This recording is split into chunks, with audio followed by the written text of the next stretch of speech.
All right. Well, good morning, everyone. And hopefully this is your second session with us today as we kick off our college and career readiness program here with San Diego County Office of Education. My name is Tanya Bulette, and I'm the counseling coordinator for SDCOE. And just so thankful that you are all taking time out of your busy schedules to attend this session, which I think is so important to be here for. And that is so that we can hear and listen to our students as we think about how we can better support our students through college and career and the process that they go through. And so we have an amazing panel with us today. We have 7, we might have one more student racing in from class to join us. So we are so thankful that they are here.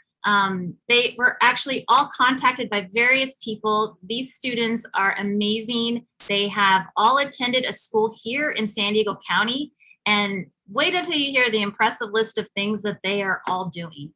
And so I hope that you learn a lot, that you hear their stories, and that you really start to think about how we as school counselors and educators can really improve our practice to support more students and have them turn out successful like everyone who is on the panel here today. So thank you again for joining us, and we're going to go ahead and get started. And so we'll be opening up our panel discussion by providing some brief introductions, and they will also be honoring someone who has supported them through their educational experience. So Stephanie, would you like to unmute and share a little bit about you? Yeah, hi everyone. First of all, thank you, Ms. Bulette. My name is Stephanie Marcos. I attended Valhalla High School in California. I graduated in 2016, and there I went to Queen Macro College and shortly after transferred to UC San Diego. I graduated in 2019, and I'm currently studying for my Juris Doctorate at California Western School of Law. I'm dedicating this conversation to my parents who immigrated here in the 90s. If it wasn't for them, I don't think any of my siblings would have been able to get through, what we have in school. And so really thankful for their sacrifice today and every day for me and my siblings. Thank you, Stephanie. Alan. Yeah, hi everyone. My name is Alan Escobar. I attended Southwest High back and graduated in 2016.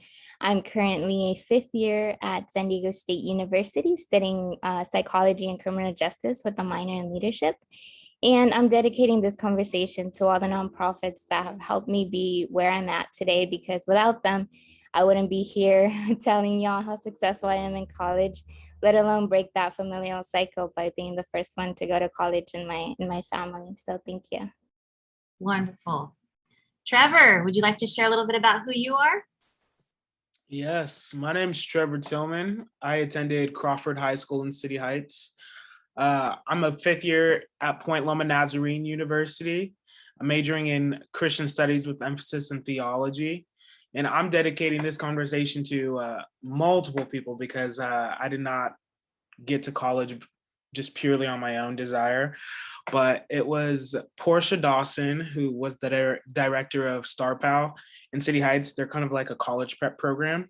And I wasn't even thinking about going to college if it wasn't for this program where I got to see my peers pursue things and apply for college. And I was like, wow, I think I want to do that too. And even just one of my friends, Coleman McVaney, who his grandparents paid my freshman tuition because they wanted to see me do great things and invest in my life. So, yeah. Love that. Florencia, would you like to share a little bit about who you are? Hello, my name is Florencia Mendoza. I went to the preschool UCSD, which is located in La Jolla. I graduated in 2016. Then I went to the University of California, Riverside, and got my major in liberal studies. Graduated in 2020. Today I dedicate this conversation to all teachers, but specifically to Ms. Nance for always being there for me. Definitely a huge support, and they're the reason why I'm here today. So thank you. Wonderful. Temple, would you like to share who you are? Hi, I'm Temple Daniel. I attended Lincoln High School and I graduated this year. I'm currently a freshman at UCLA and I'm majoring in anthropology. I'm dedicating this conversation to my family and then also the Aaron Price Fellows Program, because without both of their support, I would not have been able to make it through the college process. Wonderful. And I like that you're supporting your college. Charlene. Hi, everyone. My name is Charlene Cruz. I attended Hoover High School and I graduated in 2019. I'm currently at UCSD and I'm majoring in global health. I am dedicating this conversation to my community because it took a whole village to get me where I'm at. And I'm really thankful for their support and guidance as I navigated this long and a bit stressful process. And then Perla, who is a dedicated panelist who just raced from her class over at CSU San Marcos, right? And she is now in her car. It's a quiet place on campus that she found. So Perla, would you like to share a little bit about who you are? Yeah, hi, I'm Perla Moreno. I was class of 2020 at San Marcos High School, and I am a sophomore at Cal State San Marcos. I would really like to dedicate this conversation to my family, first of all, and also my high school counselor, Mr. Escobar, who pushed me around, shoved me around, and got me into college. If it wasn't for his strength and motivation to keep me up every day, standing where I am right now, I wouldn't be here today. Love those pushy school counselors. All right. So thinking back to your pre-college years, whether that be in high school, middle school, or elementary school, what was your initial belief about college and when did that change and why? And so Stephanie, would you like to tackle that question? Yeah, sure. So initially when I was in high school, I mean, even in middle school, I always had this goal, I'm going to go to UCSD. So that shortly was not the case. My grades weren't that good enough to go to UCSD. So I ended up going to community college. However, that maybe was like the best thing that's ever happened to me. Before I ended up deciding, oh, I'm going to go to community college, I thought that if I didn't go to a university, I'm a failure. I don't think I'll get where I need to be. And my goals or everything I did in high school was for nothing. Shortly after, once I did go to, or I think it was like my sophomore year in high school when I realized, no, this actually will be something that will work out for me. I started taking college classes in high school, thanks to my counselors who were able to let me do that. So my initial belief of college was that I could only be successful if I went to a university, but I was proven wrong, and for the better. Great. Alan, what was your experience? Yeah, so hi everyone, it's Alan again. So my initial belief of college was that I didn't have one. That's because a little bit about my educational background. When I was with my parents, it was a very unstable environment. And so that affected my education, meaning that I graduated sixth grade twice because where I was, middle school was considered different. But furthermore, I actually didn't go to middle school. So I lost 4 years of my education. And when I got the opportunity to go back to high school, because of my personal identity and then everything that I was going through, I didn't think about college. I didn't even know what college was because I didn't have that strong foundation of what education meant. So I just went because it was a lot to go.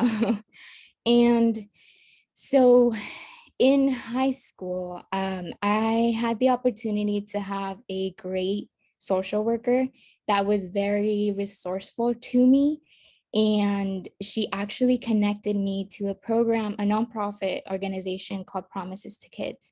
So what Promises to Kids is a nonprofit organization that helps foster youth first they help foster youth get into college, and then they help them succeed through college. So I had the opportunity to be a junior guardian scholars in the Promises to Kids program. And it was the best thing that could have ever happened to me because I had a lot of college experience, exposure. And through that, I went through workshops. I actually went to San Francisco on the little trip where I got to meet or know San Francisco State University. And through them, I had the opportunity to know and say, I think college is something that I want to do. And, they really helped us with workshops, college exposure, college readiness as well. And that really changed my perspective because I went from not knowing about college to thinking like, what college would I want to go to? So I applied to 8 universities. All of them accepted me, but I really wanted to go to San Diego State. And although San Diego State was the last one that said yes to me, I'm really grateful to have been here because of all the support that I've had. So. Wow, I love that story. And Ellen, can you share what benefits you had as a recipient of the Guardian Scholarship? Yeah, so I was a part of the Junior Guardian Scholars Program when they helped me get to college. And so through workshops, as I stated before, we did our personal statement. I also remember a workshop where there were 7 of us in that cohort. So what we did was we had the opportunity to apply to college all together as well as FAFSA. And they had a specialist there. So I wasn't scared anymore because it was a long and lengthy application. But I also got the opportunity, as I said, to know what college is, like what higher education was coming from someone that didn't have that educational foundation. And also I transitioned now to Guardian Scholars. So now they helped me get to college. Now they're helping me get through college, where I've been with them for 7 years now. I'm so thankful. And it's apart from being a financial scholarship as well, they also helped me get build my professional identity, know what an interview looks like. So now it's like I'm in college and now I want to become professional enough to go into my career. So they also help with that. And I'm very excited. Thank you so much. Trevor, would you like to share your story? Yes, would love to. For me, I didn't necessarily think about college when I was in high school. I didn't think it was for me. In my sophomore year of high school, I joined Star Pal, which is a nonprofit organization that does work with youth. So it stands for Sports Training, Academic Recreation, Police Athletic League.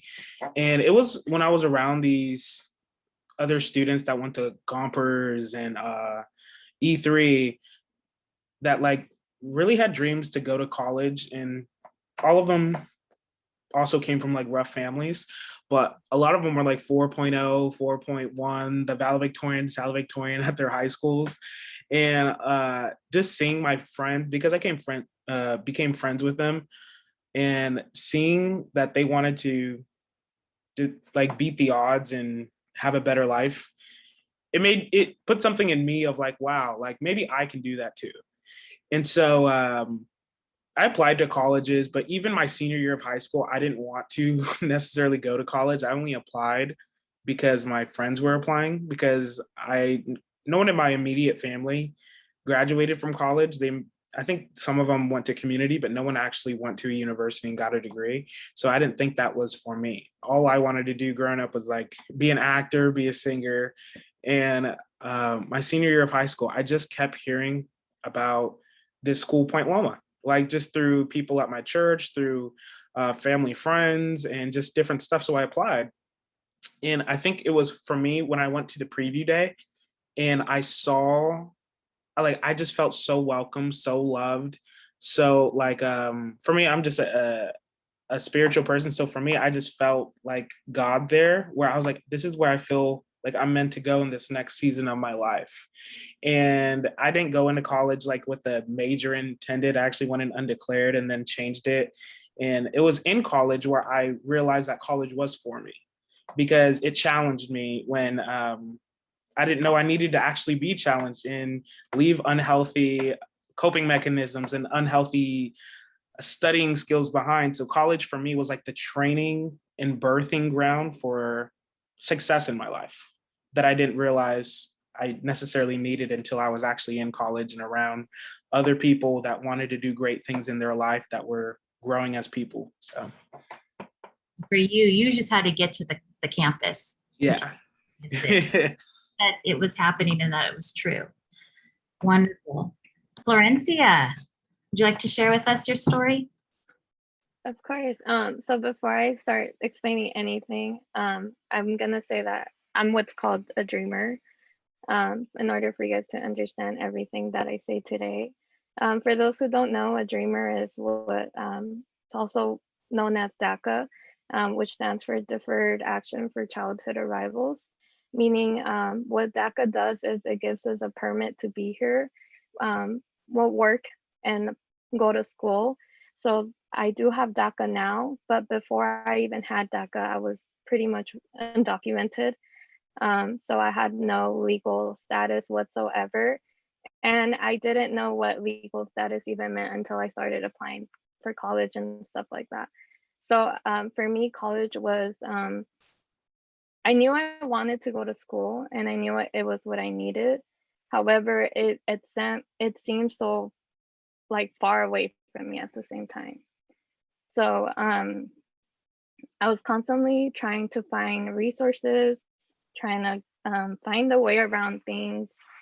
I had to constantly work my way around, but thankfully I was lucky enough to have so much support. I would have wished to being able to dedicate today to so many people, because I did need a lot of people in order to be where I'm at today. However, Preuss was one of a huge part of my support. They were there from 6th grade until 12th. So I went through the 6th through 12K system with them. And what they did is they give you an advisory teacher that's with you for those 7 years. So I had Miss Nance, but I also had Miss Scully. I had all these, I had reality changers. So because of them, I started to believe that college was there for me. And I know senior year at one point, I started to have less motivation of wanting to go to college. Because like I said, I didn't have legal status and the only school that benefited me was Riverside. I know it doesn't seem like a far ride, but it is a far ride because there is a checkpoint in between. Not a checkpoint, how do you call it? Yeah, I think it is a checkpoint. I think it is considered one. So it seems, and also financially, we don't get the same, so there was just so many things, but because of the support system, I knew it could happen. So towards the end of my senior year, I started believing and I started looking for more resources, trying to figure out how was I going to get there and how was I going to make the money to get there. So, yeah. And just from the four of you who have shared your stories, it was beyond the school. It was the nonprofit organizations that kind of took you under your wings and helped you through this. It takes literally a village to support you. So really wonderful. Temple, what would you like to share with us? So for me, throughout elementary and middle school, college was always treated as like the 13th grade. Like you go to elementary school, middle school, high school, and then you just go to college. And I was like, okay, yeah, I'm going to college. And so I just thought that you just kind of go, but it wasn't until I got into high school and then they hit you with all these terms like your 9 through 12 GPA, weighted, APs, PSAT. And I started to feel like I haven't even started and I'm already behind. And then at that point, I kind of was just like frozen in place. And I went from being like, yeah, I'm definitely going to college to no more college. Don't talk to me about anything. Like I can't take it. But it wasn't until I started getting into community programs such as Aaron Price Fellows Program and then Talent Search, which is a program with SDSU that helps you with college prep. And then my AVID classes, I started to see that like there were steps and I could go. And it just made college a lot more accessible. Like I got over the shock that it wasn't guaranteed, but I could go and I could complete those things and eventually get there. You make so many great points because there are so many steps and barriers for applying to college and financial aid, and how you were able to find people that broke that down for you to make it attainable. I think that's an important lesson for us adults to hear, so that we can try and figure out how we can make this process a little bit easier. So really appreciate you sharing that. Charlene, what would you like to share?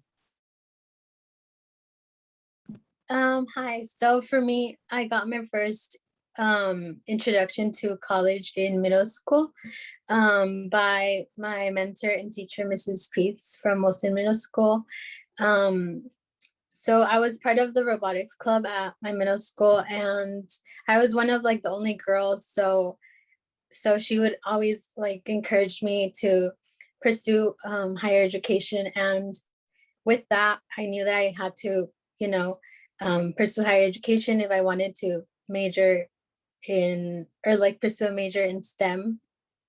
But it wasn't until high school that I learned what that process would look like. As a first generation undocumented student, I knew that the process would look a little different for me. And with the help of my high school, which I'm very thankful for, they offered amazing programs that got me through each step of the way. One of them being College Avenue Compact, Reality Changers, and also from a nonprofit, Students Without Limits, who helped me go through the financial step of applying for the Dream Act. And yeah, so with that, I learned that it was possible for me. I just had to, like keep on working hard and not lose myself on the way as I tackled the challenges that came by. And yeah. Great. Yeah. And then Perla. Hi. So before I start, I do want to point out that I only went through my whole elementary school here, and then my family and I, we did leave to Mexico for a while. So I studied in Mexico from 6th grade all the way till 9th grade. So I was back here in the US. I believe I had a late start on my 10th grade. So first day of school, I'm already late. I don't know where my classes are. I don't know anyone. I see some childhood friends. Time has passed, so it's not the same, obviously. I meet this really, really good person. His name is Mr. Escobar. I already mentioned him at the beginning. And I'm just a confused little girl trying to fit in. And I'm here facing all these placement exams where basically I need to figure out where I belong academically. So in Mexico, I knew nothing about college. I honestly thought I would only finish high school and then just, go from there, but not go to college. That was not even on my plans until I came to the US. So Mr. Escobar actually introduced me to the whole system of colleges, UCs, CSUs, all these different choices that I didn't even know they were there. So after finishing my 10th grade, I was so afraid of going into these AP honors classes. I was just trying to make it through high school.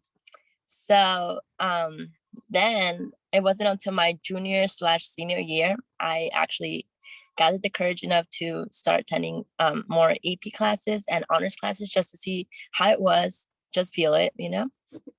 So with the help of him, like I said, pushing me around all the time, I was able to actually get like above a 4.0 GPA. I was actually a leader from a lot of different clubs. I actually thought like the Ballet Folklorico Club, Hispanic clubs at my school, I love to be part of just because I felt like those clubs were the ones that helped me kind of fit in and just transition from the huge change of being in Mexico to studying now in the US. So I graduated high school. He helped me apply to a lot of colleges. He even wrote letters of rec for me for scholarships. So all this idea that college wouldn't even be like my limit. Like I thought college was expensive. I thought I wouldn't be able to afford college out of pocket, of course.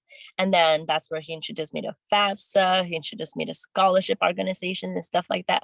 So I ended up applying to like maybe more than 6-7 scholarships and getting over 6 scholarships. So, and then I also got FAFSA. So if we put that all together, my tuition, my whole first year tuition was paid and I still had extra, So I would really, really like to say that for those students who are just very, very worried about the expense of college, there are always people that are there to help you. There's always a lot of organizations that are out there that are rooting for your education. So that's why I just want to tell you that if I was worried 3 years ago, if I was worried 4 years ago, a 15-year-old, and now I'm here in my second year of college, you can do it too.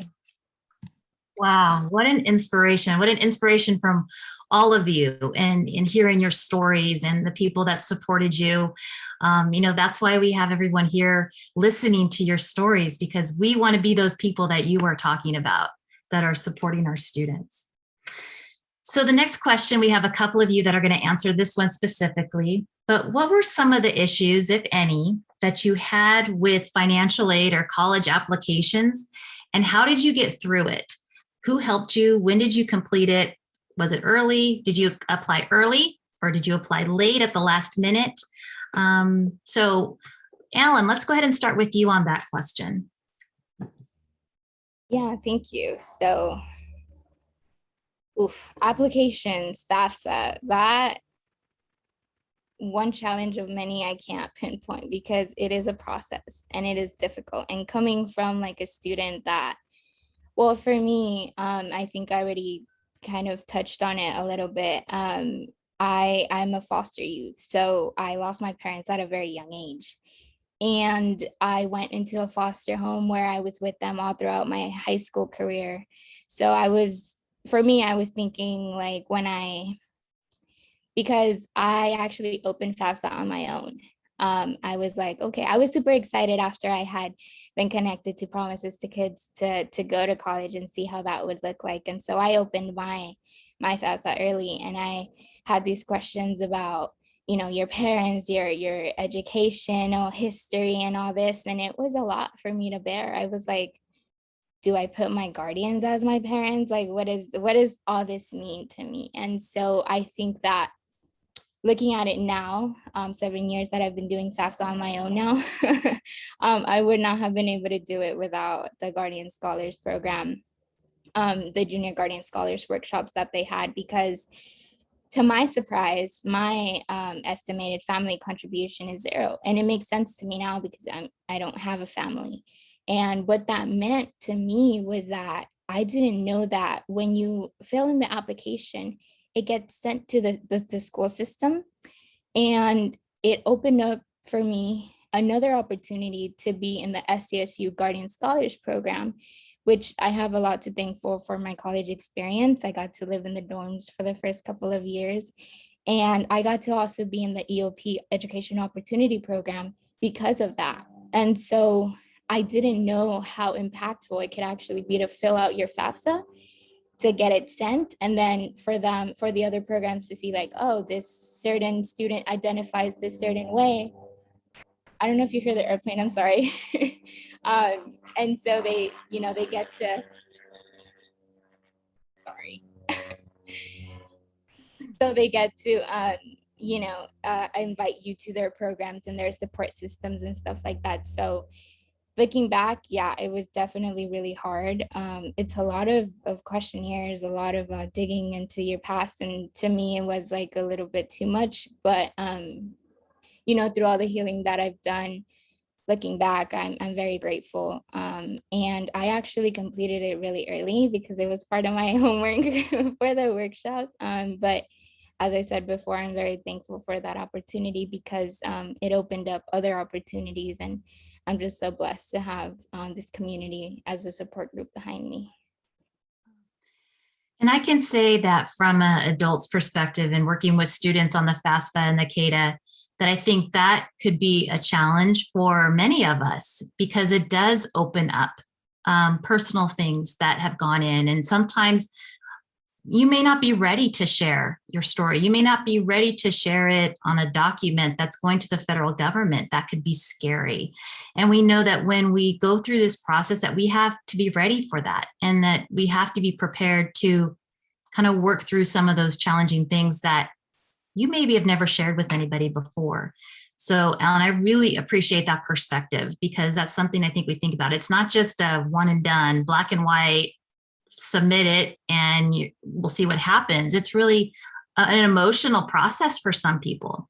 as they think about their situations and their families and their income or their status as an undocumented or documented student. And so I really, like I said, appreciate you bringing that to the front, because that's something that we need to constantly remember. So appreciate that. Perla, would you like to answer that question and share with us your perspective? Yeah, sure. FAFSA, yeah, a lot of flashbacks with FAFSA.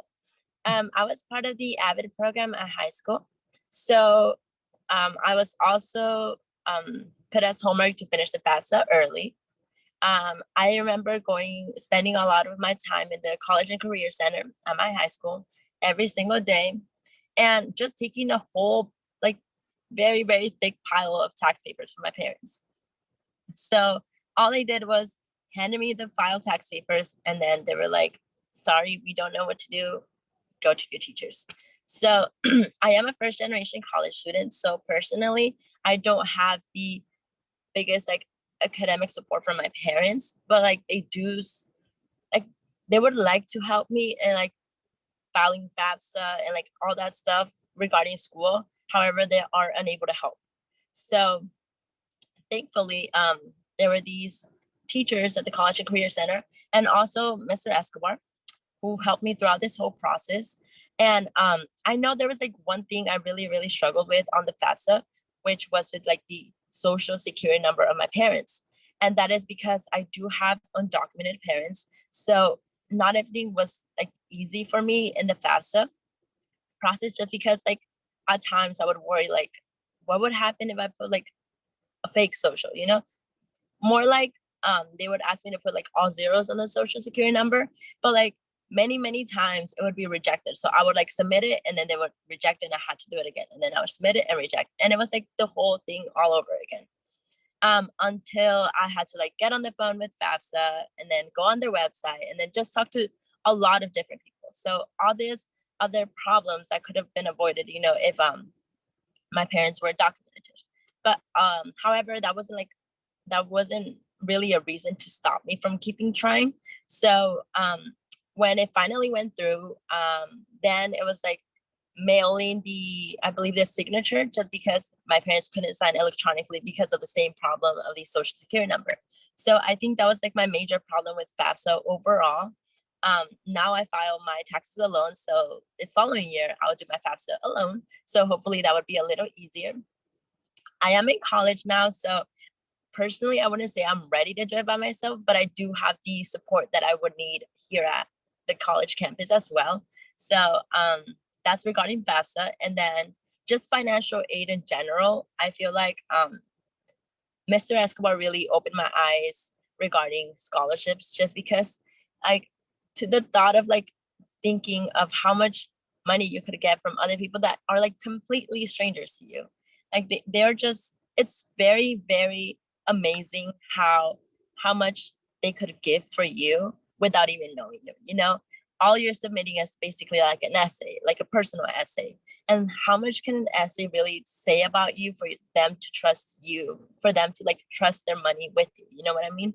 So I think just having there someone to actually like explain to me the whole scholarship process was very, very beneficial, just because it got me where I am today. It got me all the materials I needed for school, my iPad, my laptop, my car, and stuff like that. And like all these people that were like completely strangers to me yesterday, they're basically my lifesavers today.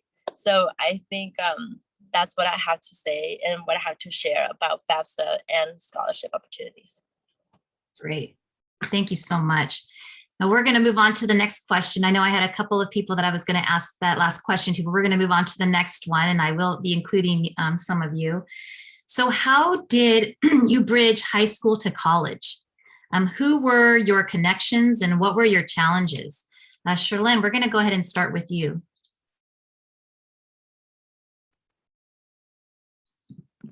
Sorry.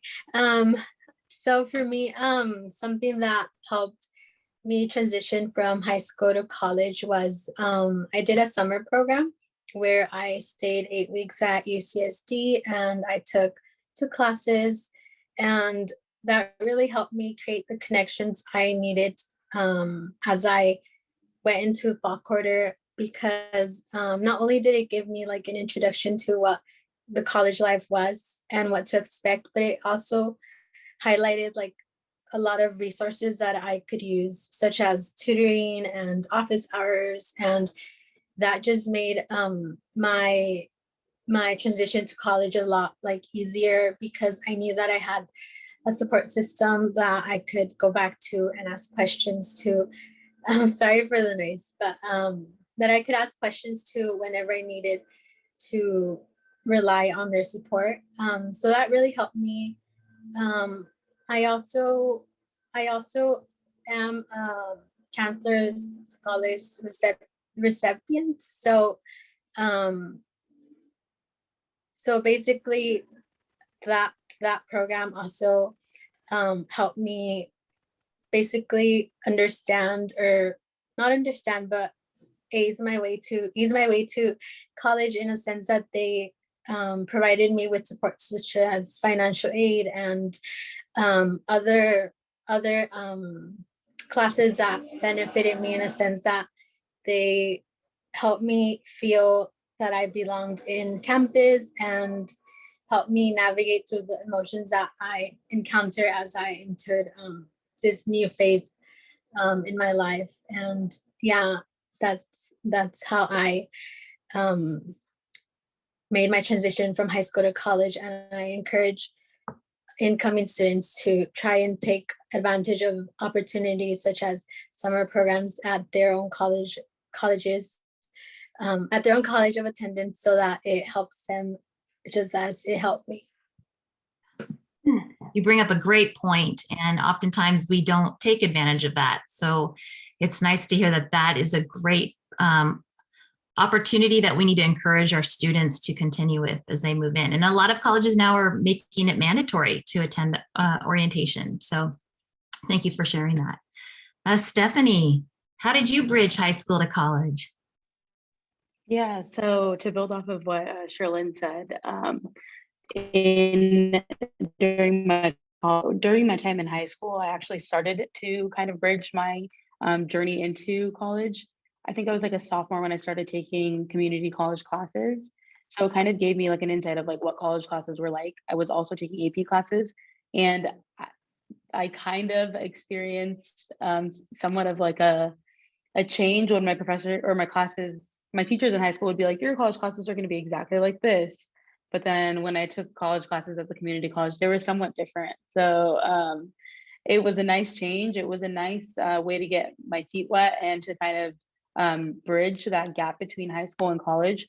I also was really involved in high school with a lot of organizations, some with Miss Beulah actually. So that was always great, but I soon realized in college I would be less about getting more involved and more about focusing on my education, which was kind of different for me. So that was kind of a challenge for me. Another challenge I had, and what I wish I would have done earlier, is to like actually sit down and talk to my counselor about what classes I should be taking. I did some research on my own and found like the IGETC or the general education courses that are required to transfer or to get into a four-year university. So I wish I would have looked at those a little more closely and seen what classes would have benefited me. I also went in thinking I wanted to be a doctor. So I think if I had a little bit more understanding of the classes I was taking, I could have decided what I wanted to do. And as you can see now, it's completely different. I'm, studying for the bar now. So yeah. And no doubt you will be a successful lawyer. All right. And then Florencia, how did you bridge high school to college? Well, like I said, there was a lot of challenges that I had between high school and college, just because of the fact of the location, the area I was leaving far from home. I don't want to say this without you guys thinking my parents are horrible parents, because I know they're not. But at the time, my dad didn't think college was what was for me, just because of the how much, I guess he was scared. I think there was just so much scared, like he was afraid of what could have happened to me. Like being far away could have meant I could have, there was a chance of me being deported or getting stopped by the border patrol. There was just so many things. So the challenges was going against my dad's will and having to figure it out on my own. So one of the challenges was figure out my way out there. And then once I was out there was finding connections, like I said. So I am a dreamer. We don't get FAFSA. So once I got to college, I didn't have the money needed as much as I thought I did. I just had so many challenges, but who helped me out the most is Miss Scully. I know she's part of she's part of Students Without Limits. She's helped me out a lot. She was the one that I reached out the most, as well as Miss Nance. They helped me figure out who to go to be able to figure out the solution to it. So I guess my biggest challenge was finally being on my own and trying to figure it out on my own without my parents. So that was a huge challenge.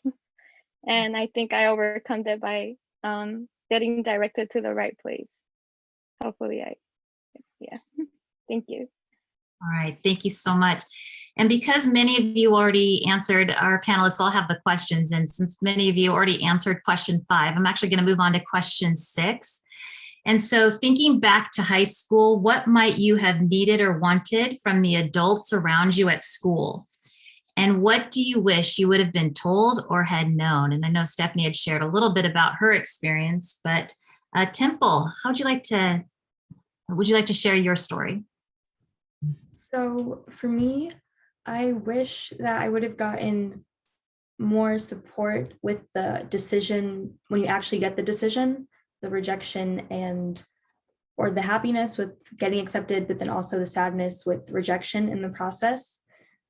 I feel like for a lot of my teachers, they kind of pushed the narrative that college applications are random and you don't know and it's up to chance, which they think it's helpful, but it's kind of harmful with both. If you do get accepted and if you don't, when you get rejected and you think it's random, then you're kind of like, why did I even try? I put all this work in and I didn't get in off this one thing that I don't even know. I'm kind of writing this off forever. Or if you do get in, you feel like this was random. Do I even deserve to be here? Was it a fluke? Was it an accident? And so I wish they would have. College applications are such a personal process. I mean, a lot of the stuff is about writing personal statements, letters of rec that are about you, essays that are about you. And then when you send it off, it does feel very vulnerable, like you're giving them a whole snapshot or a whole portrait of your life. And those rejections hit a lot more personally because you feel like it's a direct reflection on you. So I feel like I wish they would have drove home the fact that a decision, whether one you wanted or one you didn't want, isn't a reflection on you as a person. They're really only looking at 2 to 4 pages of 4 years of your life. And you were a whole person before college application season, you're a whole person after, and you just have a lot more worth than whatever decision that you end up getting. I really appreciate you being vulnerable and sharing that, because I know during the spring, there is a period of highs, and I call it highs and lows. When, and now with social media, it's exasperated because we see how, people are posting where they're going to college. And then they have to answer to, I know we have parents that go, well, how come they got in, but my student get in? And so bringing that perspective of how we can be better about messaging this whole experience and taking in the insight that it is very personal. I really appreciate that perspective. And that's something I think we can all do better at and learn from. So thank you, Temple. That really just kind of was an aha moment for me. So I really appreciate that. Trevor, what would you like to share? I would say for me personally, I felt like I had everything I needed. with my Star Pal program, them teaching us how to do interviews, how to public speak, how to have etiquette, how to set goals for yourself, doing college tours, even just my counselor helping me through my FAFSA, answering questions for me, and I never took any AP classes, but I did take one honors class, and even just different teachers that would encourage me to take AP classes or join I think it's called AVID in high school, or just different things. So I had a lot of college exposure and a lot of people that encouraged me to do things, or I got to do college tours. My counselors helped me fill up my FAFSA and encouraged me to take certain classes. And so I think for me, I had everything I needed to know what I was getting myself into when I went to college. And even the teachers or mentors that opposed me going to Point Loma, they're like, that's too expensive. Like, you're gonna have to work. They're like, a certain type of school. Are you sure you want to do that? Like, even them saying, I don't know, challenging that made me even think more of like why I want to go to this school. What is college for me?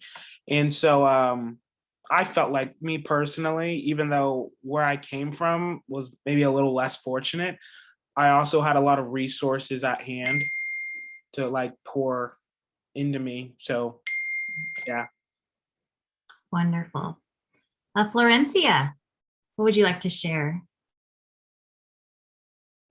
Sorry, I forgot to mute this. So I think for me, I think I got everything I needed, just because, like Trevor already explained, I had every type of support I needed. The only thing I never got was emotional support, but that was from my parents, but I still found it somewhere else. So I think for the most part, I was fine. I guess I would have wished to have been told the whole time, like, you're gonna do it no matter what. Like, you're gonna figure it out. No one, people always like gave me the solution, but I feel like if I would have been told that more from my teachers, which I know some of my teachers didn't know where I come from. So if I would have been told that nonstop, I don't think I would have ever like felt the need to hold myself back at some point. But I think for the most part, I did get every support that I needed professionally and educationally. But sometimes I did need a little bit more of emotional support. Good point to make. Charlene, would you like to share your story? Yeah, so for me, looking back, I think not more so what I needed, but what I had. So what I had that helped me back then, and I still look back and I'm very thankful for that. So for me, it was having mentors who had a similar story as mine. So as an undocumented student, I knew that my process for applying to college would be completely different. But at my high school and through the programs I was in, just having someone that had gone through something similar and having their support and their guidance really helped me feel less stressed about those certain obstacles that I knew I would have to like overcome. So I think that was something that was essential and very important for me, because if I didn't have that person to look up to and that person that I could be like, they are also undocumented and they were able to go to college and have this amazing career, I think I would have struggled a lot more mentally and emotionally. And yeah, so that's what I'm really thankful for. So when the adults are vulnerable about their own personal stories. Yes, yeah, exactly. And those connections, that's something I think we can all do better at and more of. Thank you. And then we're going to wrap up this last question with Alan. So Alan, I'd like to ask you, thinking back to high school, who might you have needed or wanted from the adults around you? And what do you wish you had known more about, had been told about this? Yeah, I think I'm gonna definitely pick it off back of what my team said. I personally, on my own identity, I wish I could have been more open about my background and where I came from, because I missed out a lot of resources in high school that I didn't know about. And that was just because I was scared. And I think that's a good tip to leave off to all the adults. Like, sometimes students are going to be scared no matter where they come from by asking for help. Where I come from, asking for help is something that we almost non-existent, because we're just scared of like what's going to happen and stuff like that. So, but I think it can apply to all the youth that we are scared to ask for help, because it kind of shows like weakness somehow from our part. But asking for help is something that I did when I was in college, and I wish I could have known that it doesn't get easier from there. It was beautiful though, because I embodied my identity as a foster youth. And because of that, I've had so many blessings. But I think it's also important to know that I had my social worker, and I think she was the main foundation for me to actually go to college, because she was always on top of me and always like, did you complete this? Did you do this? And it was, at the time as a teenager, I was like, can you get off my back? But now I'm like, thank you. And I think also for the adults, like, even if you have to push your youth, like at the end of the day, they're going to get to where you want them to be, or where they want to be, because you're going to be that supportive adult that's going to be like, kind of like a parent. Did you brush your teeth? Did you do this? Did you do that? But I think it's definitely beautiful. And without the adults in my life, I am just very grateful for them, because I wouldn't have been here. So thank you.